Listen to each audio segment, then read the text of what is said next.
pejurulatihnya yang sebelum ni, tapi mungkin beliau mempunyai masa depan yang cerah lah dalam sukan ini, sukan renang antar benua.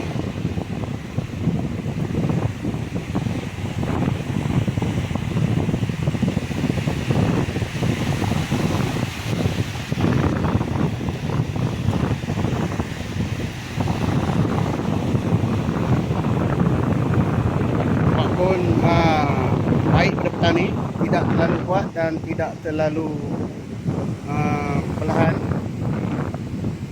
Angin pun cantik, tapi tidak ternampak bot-bot di kawasan sekitar ini.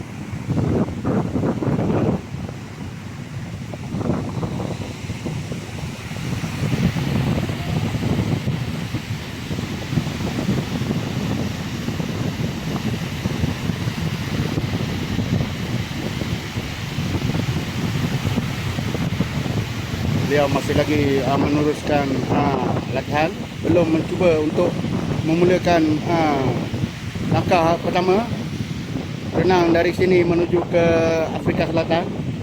Mungkin beliau akan mencuba malam ini ataupun sekejap lagi. Kita tunggu keputusan daripada beliau.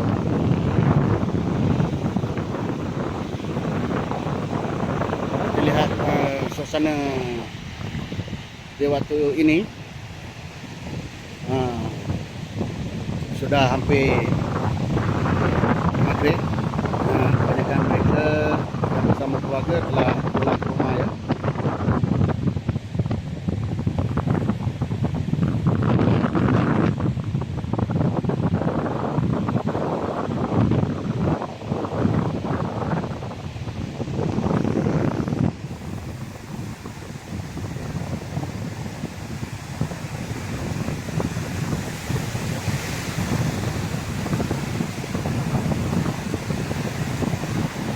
Sekian, terima kasih laporan saya petang ini ya.